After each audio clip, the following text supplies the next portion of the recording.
Let's begin.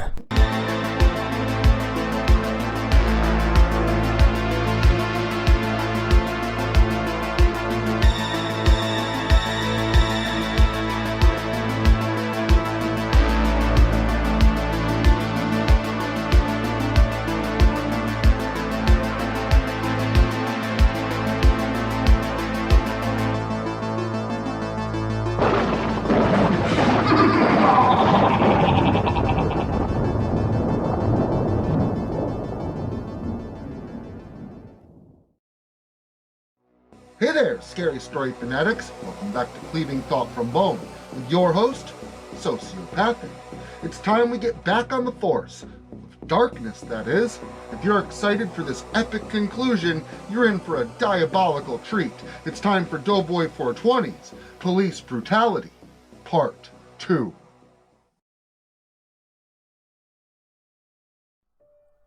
Richard Olson was burned to death.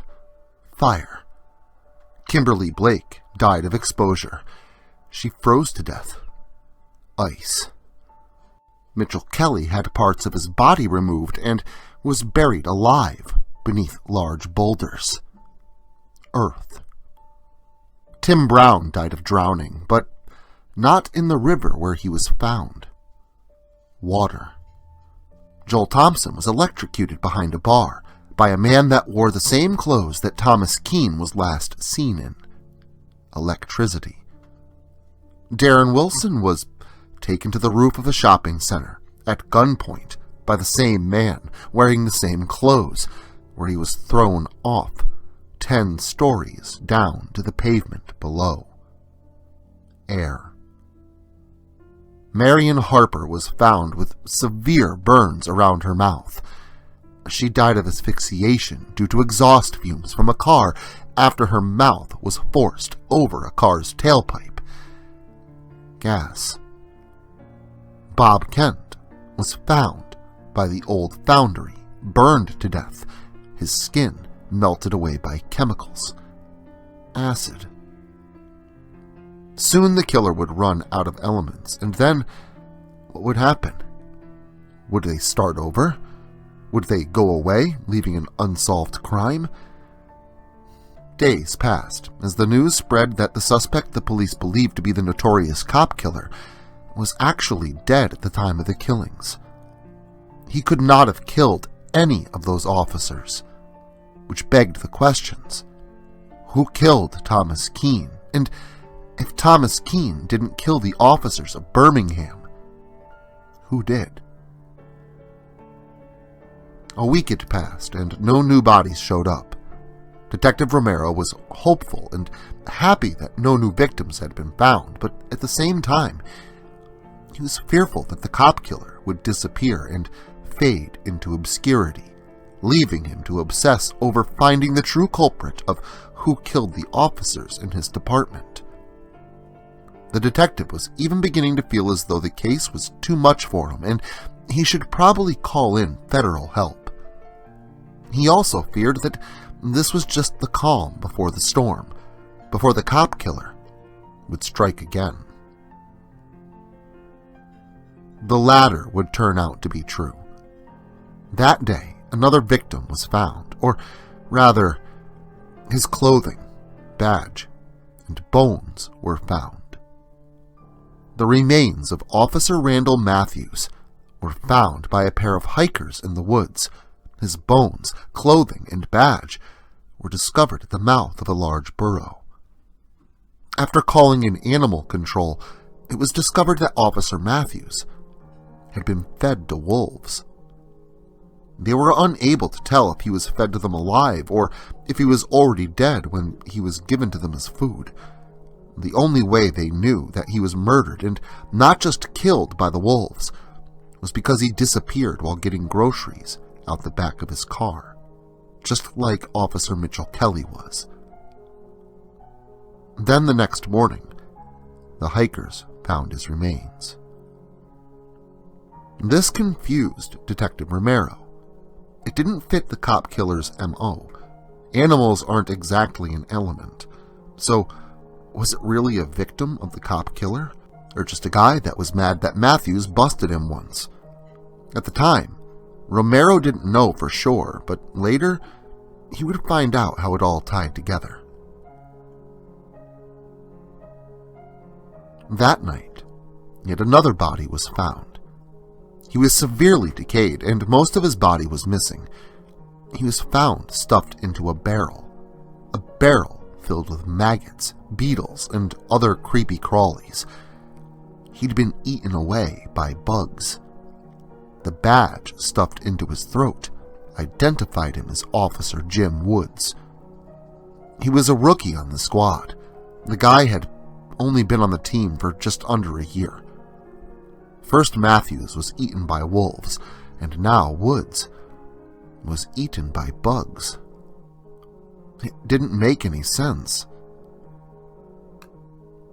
After spending hours going over evidence, Detective Romero decided to go home, but when he pulled his car into his driveway, he noticed something odd.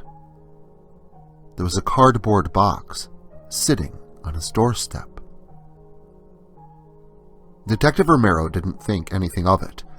There was no possible way that the cop killer could have known where he lived. He thought it was just another delivery pertaining to another case. He frequently got mail like this, so it wasn't anything unusual. He just didn't get enough to warrant an entire box this size normally. Romero got out of his car and walked up to his door where the box sat. He picked it up and walked inside his home.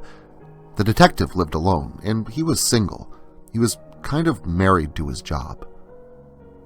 Romero sat the box on the kitchen counter and went to pour himself a drink, but he couldn't help but let curiosity get the best of him.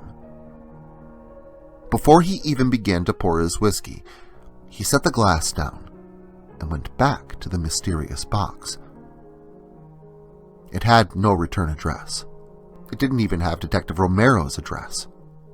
Someone had personally delivered it. That is what made him uneasy. He took a knife from the drawer in front of him and began to cut around the tape that held the lid on the cardboard box. After all 4 taped sides were cut, Romero lifted the snugly fitting lid off the box and set it down on the counter beside it. Inside was a single, solitary videotape sitting upon red silk cloth.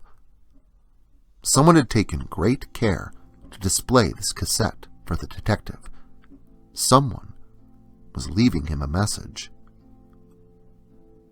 Luckily, Romero still had a VCR.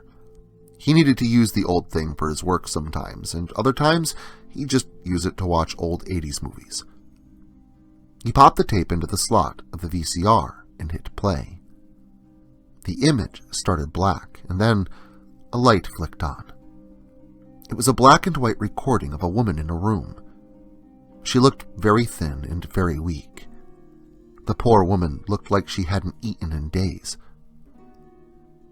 The camera began to zoom in on the woman. It was at this point that the woman's face became more clear to Detective Romero. It was a familiar face. It was Officer Amber MacLeod. She was locked in a room with no windows. "Oh no," Detective Romero said in a concerned tone.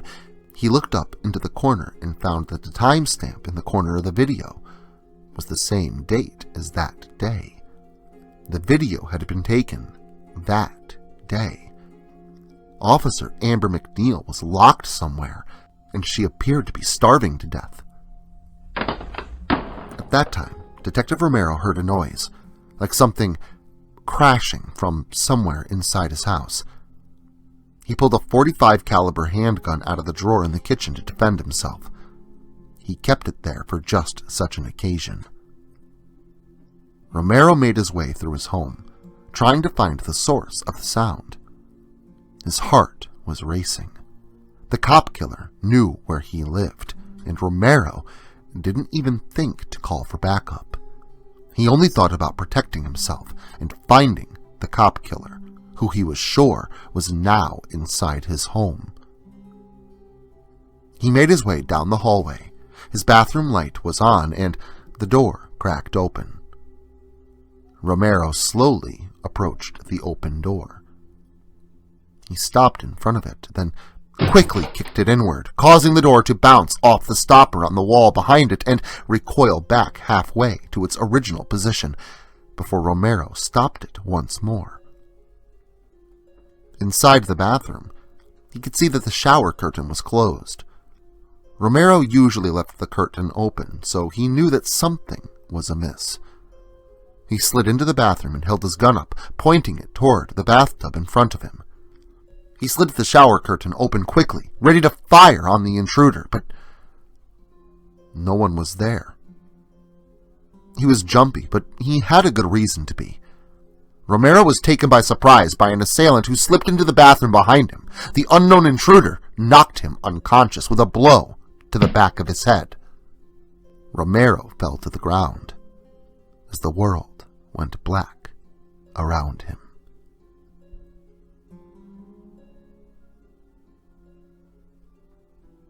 When Romero awoke, he found himself in a similar room to the one that Amber had been held captive in, and on closer examination, he discovered that this room and the room on the videotape were one and the same. There, lying in the corner of the room, was the body of Amber MacLeod. She was completely emaciated. Nothing was left of her but skin and bones. She wasn't moving at all. Either she was dead or close to it. Detective Romero tried to make his way to her, but he couldn't. His leg was chained to the floor with a large iron shackle. He wasn't going anywhere. "Hey!" he screamed. "Let me out of here, you sick fuck!" He continued. "Come on out and fight me like a man!" He screamed. It was at this time that the door to the small room slowly swung open. The metal door screeched open and hit against the stone wall behind it. Romero could see the scratch marks in the wall beside the entranceway. Someone, most likely Officer MacLeod, had been trying desperately to escape this dungeon, scratching at the door and the walls around the hinges until her nails broke and bled, leaving streaks of crimson behind across their surfaces. In the light, on the outside of the room, stood a tall man. He was in the shadows, but his outline could be seen. He had short, blonde hair. He wore a light gray hooded sweatshirt and blue jeans. These were clothes like Thomas Keene's, but Thomas Keene was African American and very much dead. This man was Caucasian and still very much alive. "Hello, Detective Romero." A familiar voice spoke to him. Who are you? What the fuck am I doing here?" Detective Romero screamed at the mystery man in the doorway. The man told him that he could do things differently. What the hell are you talking about? Let me go!" Romero yelled. "Just like a common lawman, using force to solve all your problems. Throwing your authority around to get your way out." The man spoke again. "And what you're doing is better? You sick bastard! You're killing people!" Romero continued, yelling at the man in the light, his face shrouded in shadows. "No, it is the same. I'm just doing what I know best.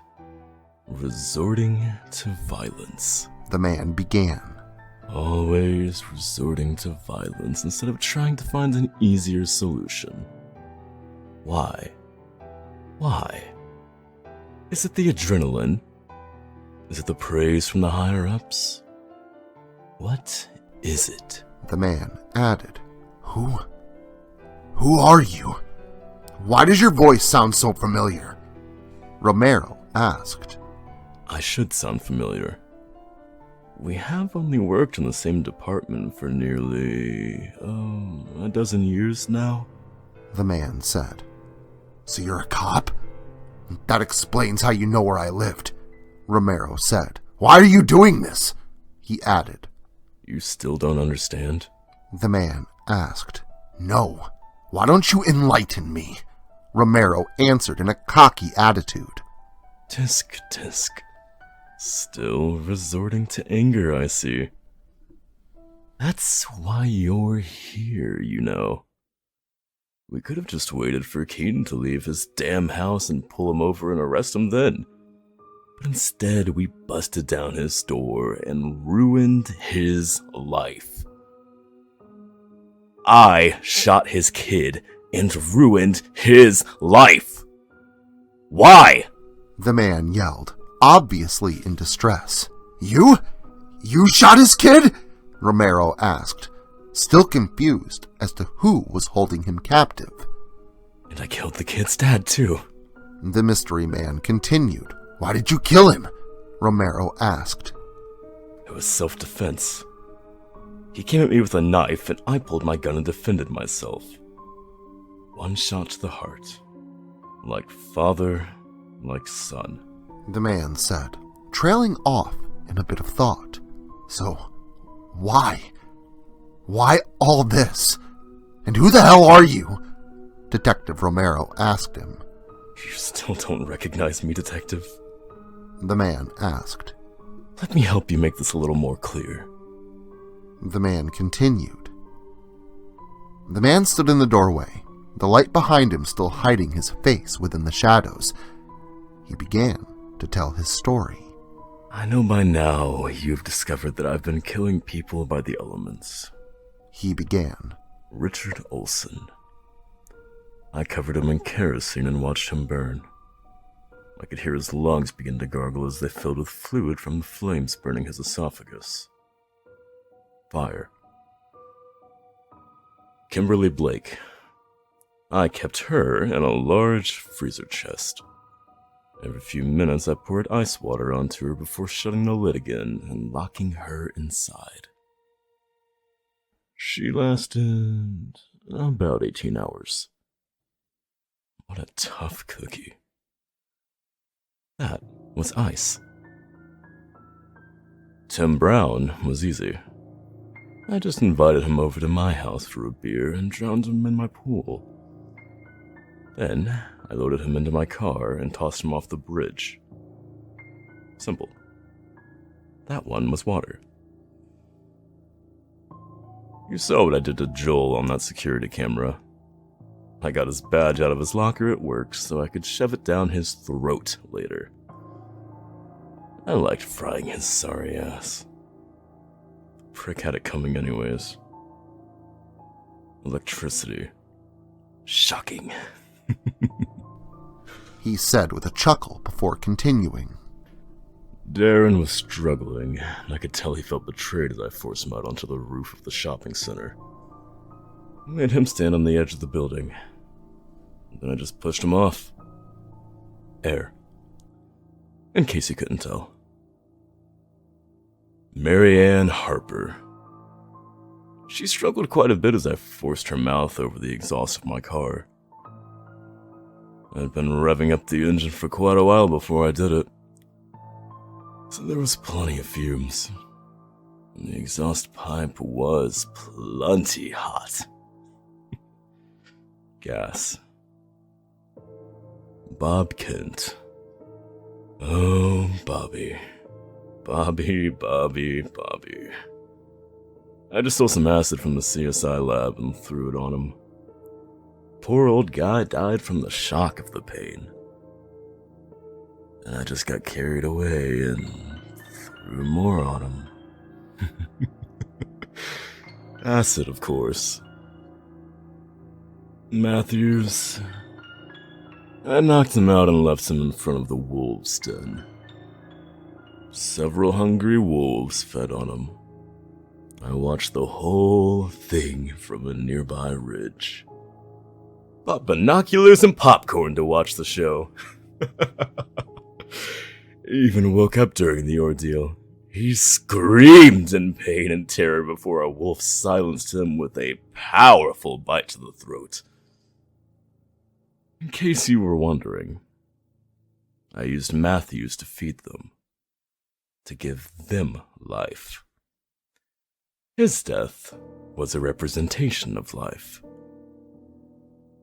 Jimmy Woods. I stuffed him into a barrel and he was eaten alive by bugs. What a way to go, huh? That was probably pretty unpleasant. He represented pestilence. And Amber MacLeod, as you can see, she starved to death. She was famine. The man finished before entering the room and walking over to the body of Officer MacLeod. "Hey, leave her alone!" Detective Romero screamed at the man. The man continued to hide his face as he reached down and grabbed the lifeless corpse of Amber MacLeod by the hair and lifted her up off the ground. "Hey, asshole! I said leave her alone!" Romero screamed again. The man retrieved something from his pocket. It was her badge. He tilted her lifeless head back and opened her pale lips. And then, with a loud crunching and squishing sound, he forced the badge between her teeth and down into her airway before dropping the skeleton-like corpse onto the ground. Romero couldn't hold back his disgust, and he vomited his lunch all over the floor. You sick fuck," Romero murmured again, struggling to free himself from his shackle in order to beat his captor to death with his bare hands. He didn't care anymore. He needed to give this piece of shit what he deserved.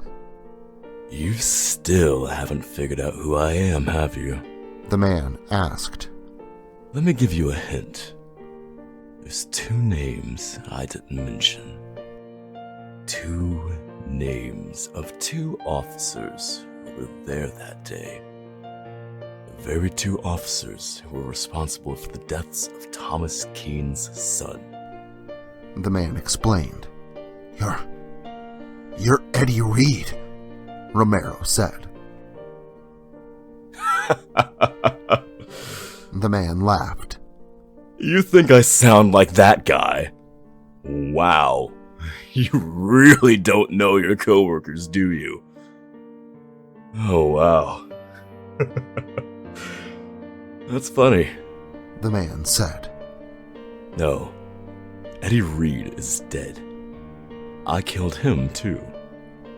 I cut his hands and feet off so no one could find his prints, and made sure to crush his face so that the dental records would be useless. Then I crammed my badge down his worthless throat. The man explained further.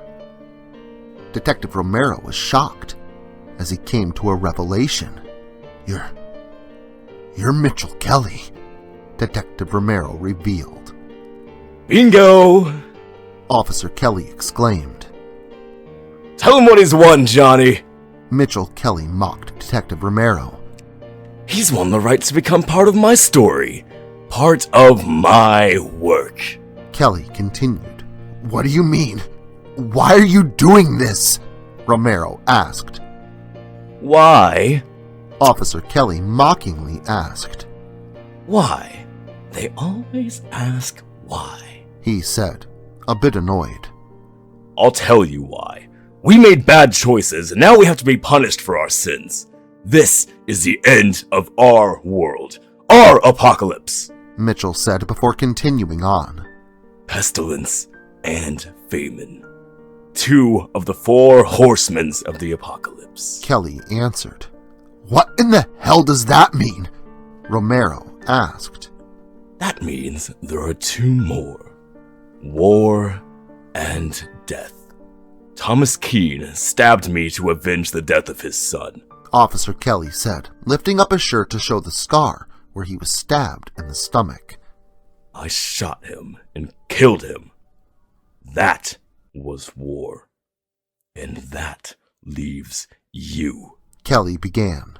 You are death. He finished, before lunging forward and jabbing a syringe into Romero's arm and injecting him with some kind of liquid. What the hell was that? Romero questioned him, enraged by the sudden attack. Tetrodotoxin. It's a potent neurotoxin that can be found in pufferfish and other animals. Pretty soon, you will become paralyzed. But you will still be completely conscious of what's happening to you. I want you to be conscious so you can see what I have in store for you. You will have a nice new home underneath my new patio. Don't worry, you won't be lonely. You have plenty of friends to keep you company. You will have a nice new home underneath my new patio. Don't worry, you won't be lonely. You have plenty of friends to keep you company. Mitchell Kelly said before Romero's limbs began to feel numb and go limp. All Romero could do was slowly lay down and stare at Officer Kelly as the drug took hold of him, growing weaker and weaker as Kelly approached.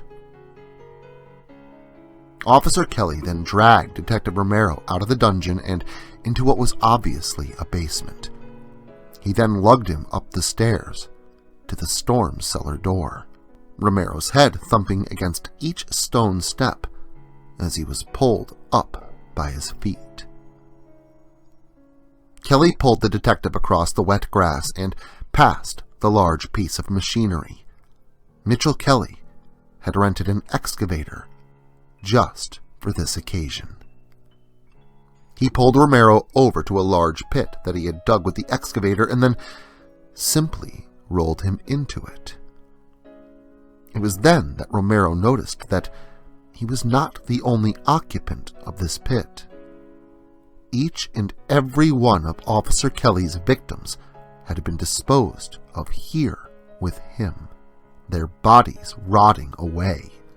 Mitchell Kelly had gone to the morgue and stolen each and every body that he had killed, just for this moment, just for Detective Romero. Romero was completely paralyzed, all except for his eyes, which darted back and forth, scanning over the decaying remains of his fallen co-workers. Kelly told him that he'd have a nice new home underneath the patio, and not to worry, he wouldn't be lonely. He'd have plenty of friends to keep him company. He finished before beginning to pour concrete down onto Romero and his other victims.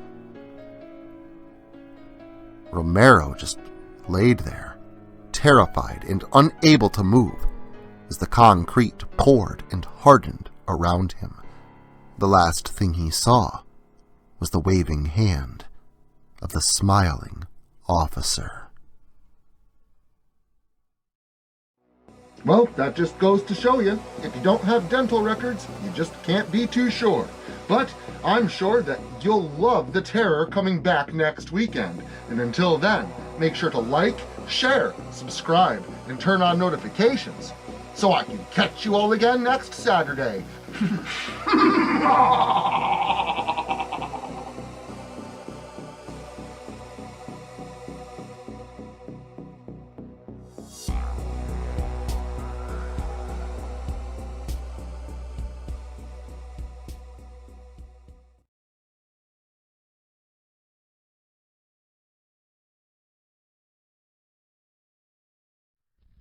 Social media can be very unpredictable, especially regarding horror content.